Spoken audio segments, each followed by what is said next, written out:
Hello, Tutu. Hi, Kanya. How are you? Good. How are you? I'm well.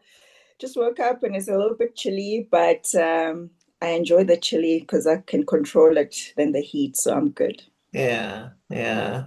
Anything exciting that you took place in yesterday for Mandela Day? Well, actually, we went to Hanops, the river. So Mhm. we're cleaning up the river banks. We had two sessions of 67 minutes. Okay. I have much respect for what goes into that. I was so exhausted. Yeah. I and the filth, And the but flow. it was the magic Mhm. in numbers, right? Mhm. Because we had a couple of other corporates that came in and it became clean. Wow. Plastic is Wow. a nightmare. It If I is. ever see anyone littering, I'm putting my window down and I'm just like, I'm scolding Not. you like a school teacher. Like, no. Yeah, listen, as an avid hiker, going out there to the Henops River, it is sad to see how much litter Yeah. there is. So well done. And thank you guys, hey, for cleaning up the river. Yeah. Tutu, thank you so much. Thank you for joining us today. I'm really looking forward to our discussion today because I think I also have a lot to learn. So yours is actually a role and it's actually a career that I'm not too au fait with, you know, because I think what you straddle both technology and operations. So very interesting. And I want to get right into it. Maybe please educate us. So what do Okay. we do? What does a chief operations and technology officer do? Okay. First and foremost, thank you for having me. Yeah.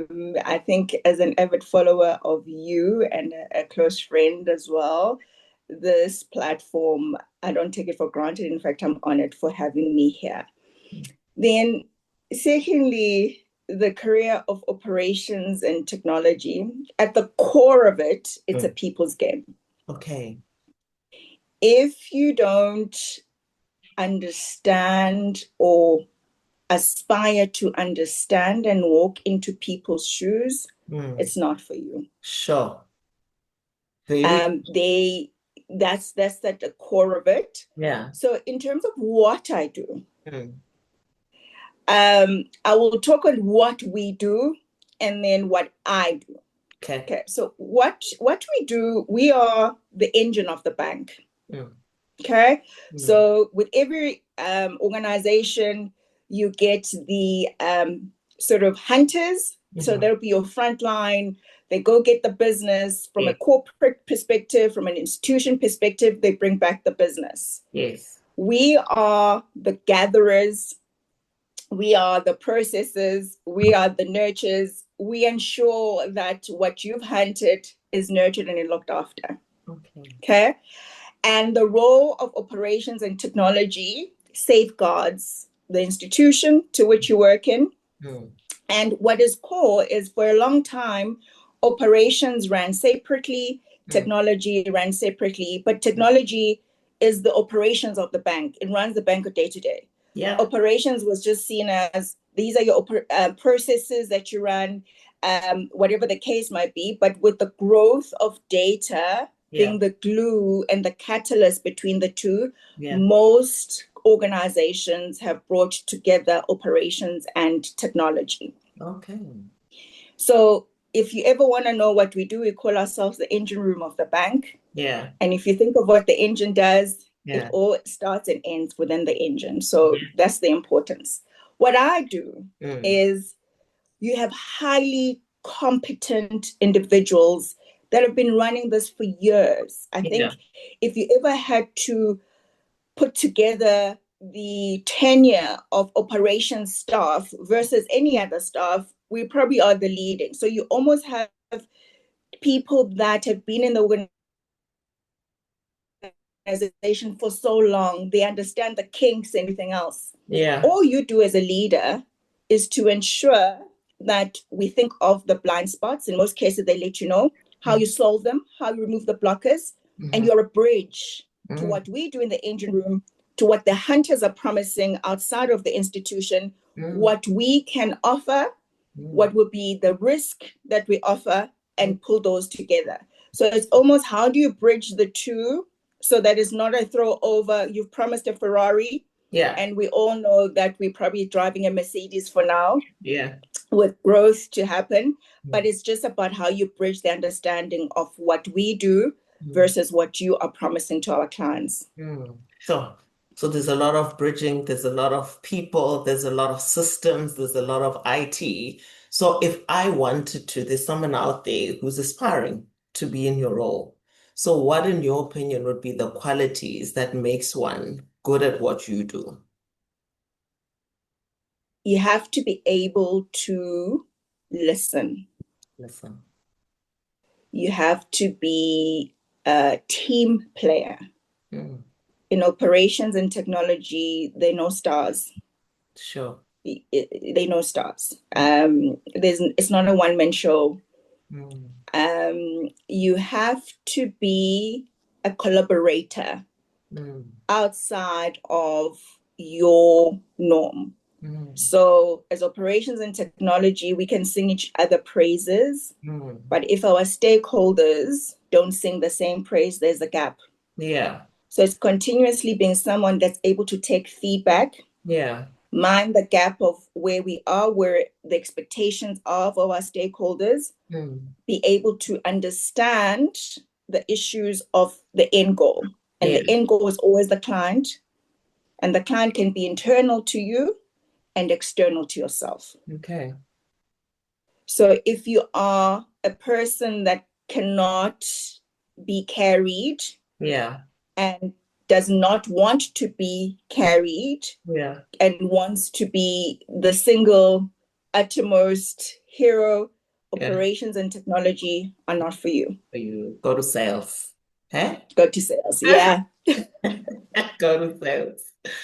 Tutu, it sounds like what you do, there's obviously a lot of project work, I would imagine, that Yeah. you'd be involved in. So maybe share with us some of the type of projects that you've worked in and maybe that you found to be the most fulfilling for you and why. Okay. So one that actually resonates with, funny enough, most of them are in automation, Mm.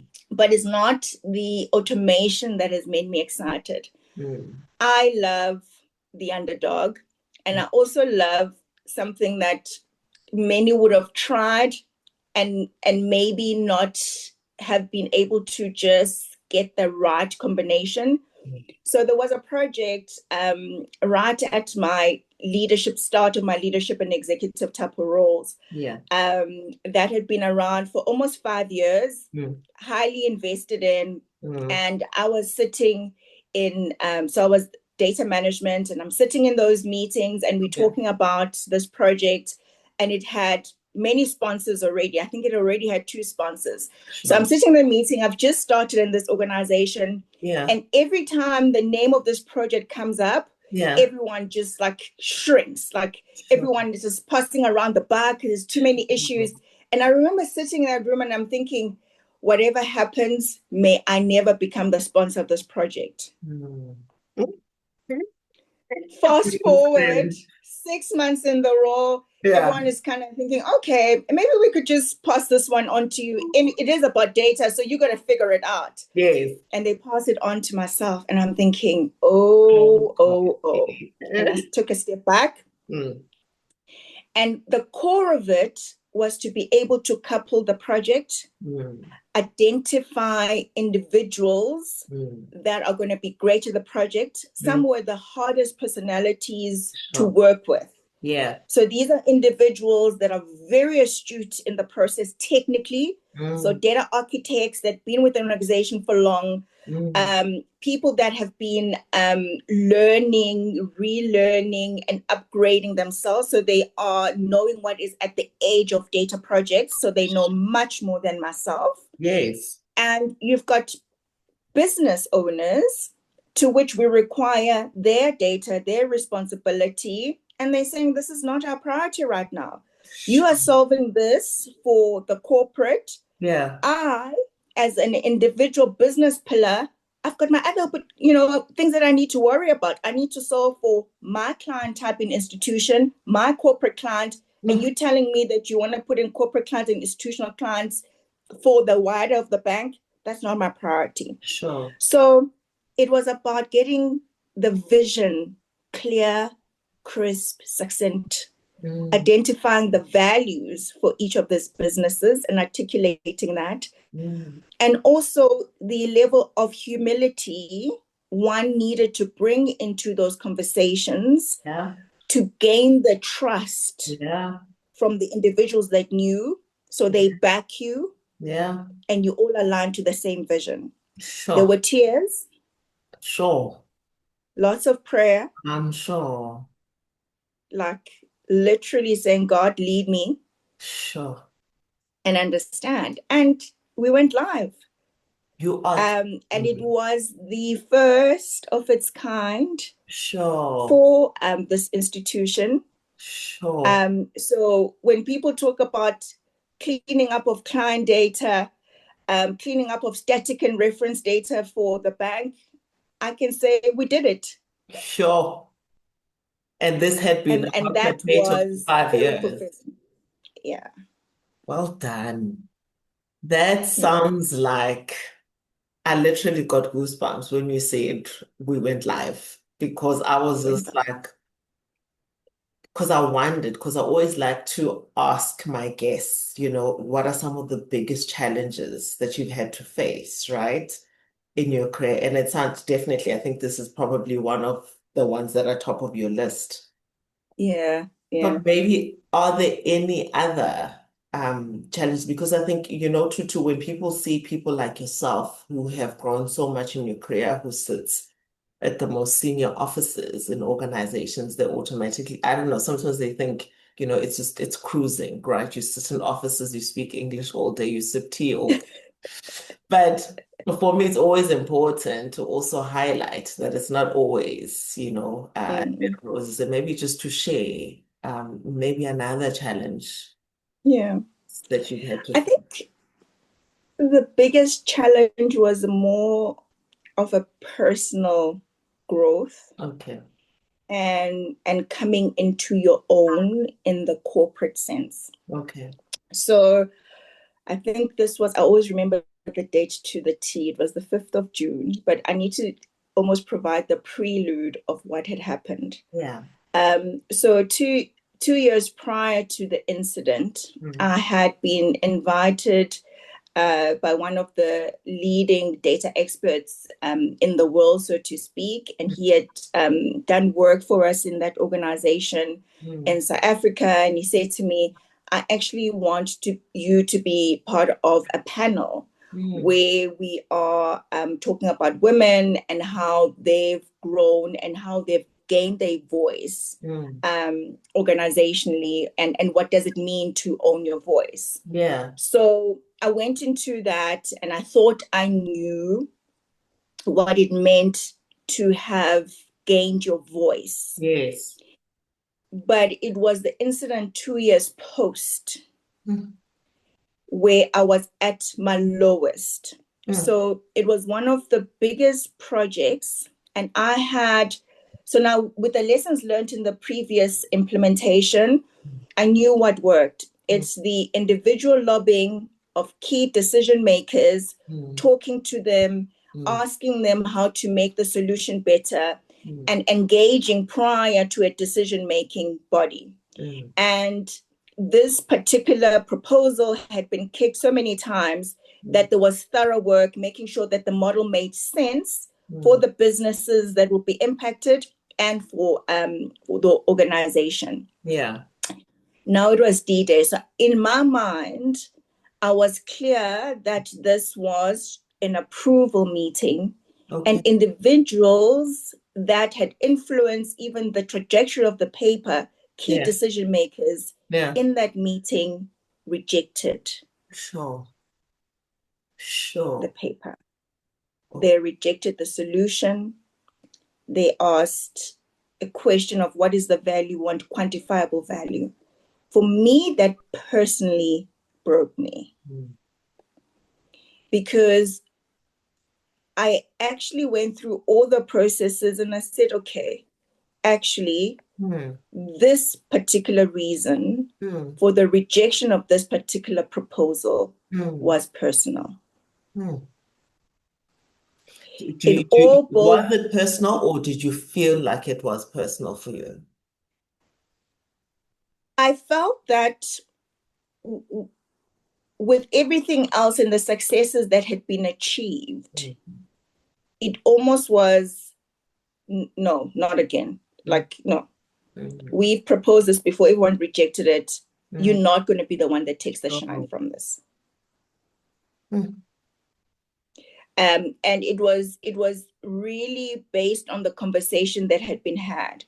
And mm, at that moment, mm, I felt it. To your point, it's what I felt. mm, It is something I grappled with, and it brought me to my knees. mm, And it was at that point that I had the courage to write a very detailed, mm, vulnerable message to the individual mm, to state my disappointment mm, on how that was handled, mm. because that feedback, as with its merit, Yeah. it is something that could have been discussed Mm, and it could have influenced the way the paper was presented. yeah. To then have felt ambushed in that type of setting Mm, was disheartening for me. mm, And it was at that point that I knew what it meant to have your voice, mm, because I no longer stood for unjustness in the boardroom. mm, In the boardroom, for me, it's walking in with mm, ensuring that every decision that has been made is just mm, based on the information that I have at that time, mm. not preconceived ideas or preconceived prejudice Yeah. that I may have, Yes. but focusing on what is it right for the organization? Is Yeah. it right for the people? Is it right for where we need to be? And at that moment, I understood what my voice meant in that construct. Sure. That's incredible. That is insane, Tutu. So, as we were chatting and preparing for the session today, I think one of the things that really stood out for me around your leadership is you mentioned a term that you lead by values. So, you are a values-based leader. Maybe break down that for us. What does that mean? Yeah. So early on in my career, I think it was I started at Ernst and Young, Mm, and we had one of the partners. He was very out there. Everyone was, so we had almost a dress code, how your hair should look, mm, and he had like a long ponytail. So already, because he was so different, I was very um, drawn to him. yeah. And he said to me, "There are the core of it is." If your values Mm, stop aligning mm, to the organization, mm, it's time to leave. mm. Agreed. Which then meant every time I chose an organization, Yeah. I needed to be clear of what their values are Yeah. and question that in the interview process. When they ask you, do you have any questions? I ask, what is the core of your values? Yeah. And if it takes individuals more than 5 minutes to explain it to me, Mm, it means they don't live it, mm, because it's not a thesis. mm. It's just, this is who we are. Yes.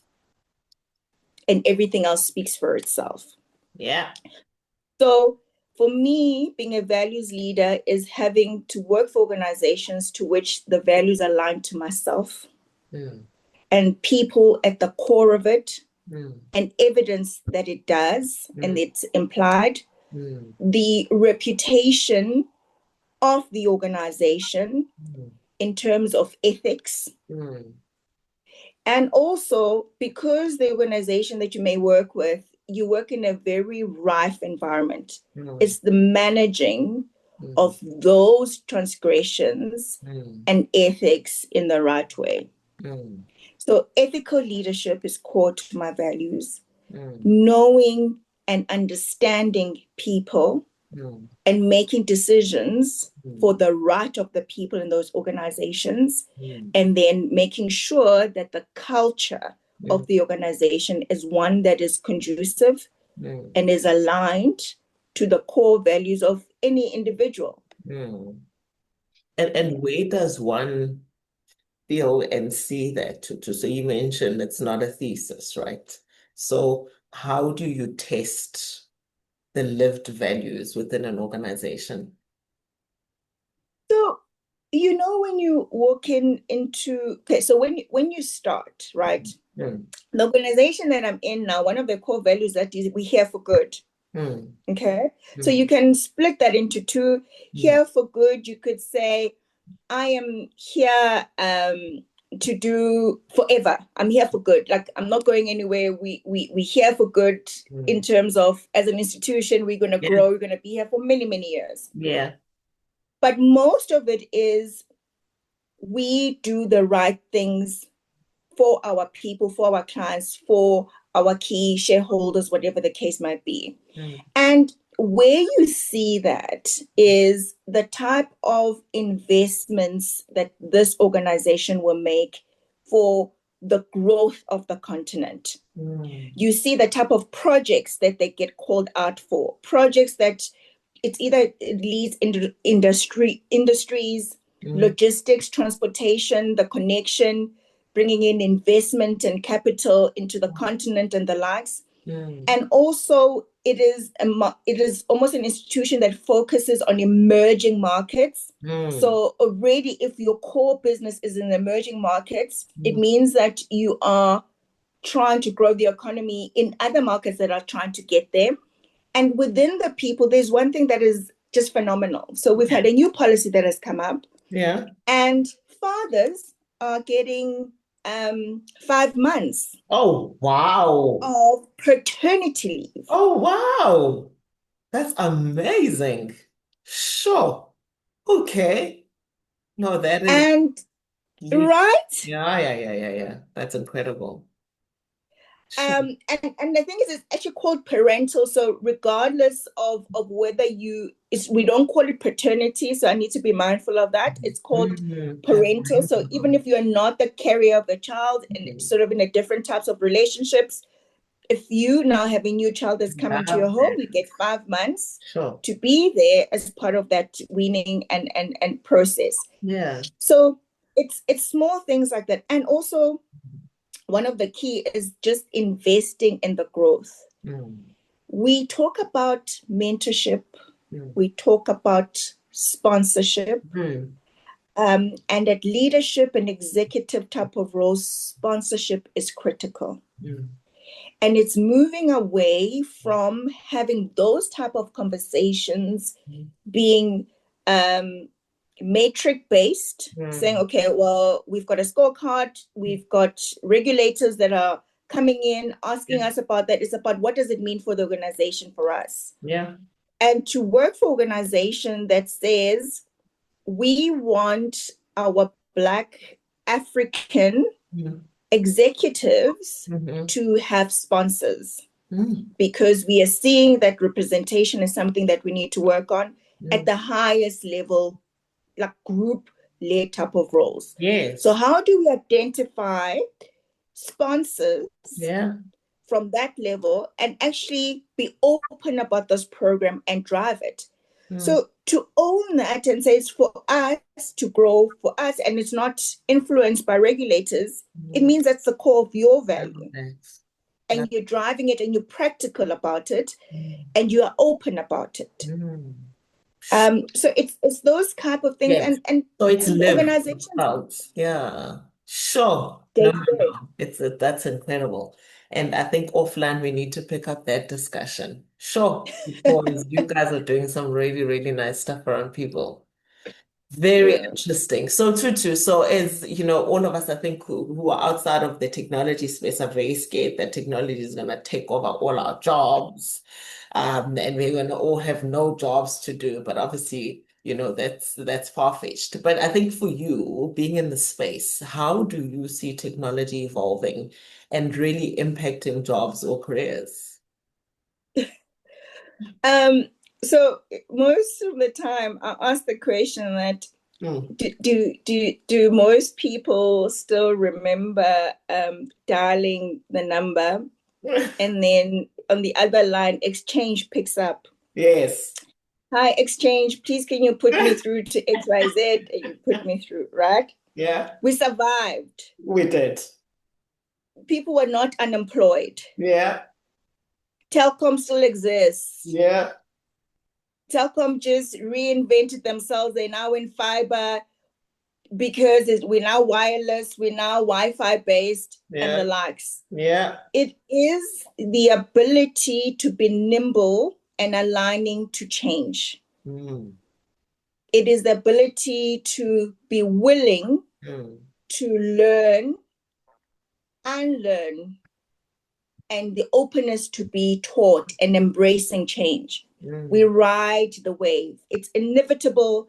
It's going to happen. mm. But from a career perspective, Yeah, people are scared of AI. yeah, So I said, artificial intelligence has been something that has been happening all the time. yeah, When you've had Siri on your phone, you weren't scared that you're going to lose your job. So now mm, when Siri comes in your organization, you're now scared. yeah. So how do you take this type of thinking Mm, into your day-to-day basis? mm, How are you influencing mm, where technology can make your life easier so that you can focus on other things? mm, The mental brain and the nimbleness of the human brain mm, could never be taken over by technology. But mm, if your brain mm, becomes stale and not nimble, and you've mm, stopped really exercising the muscle mm, of your God given intellect, you mm. will be threatened by things that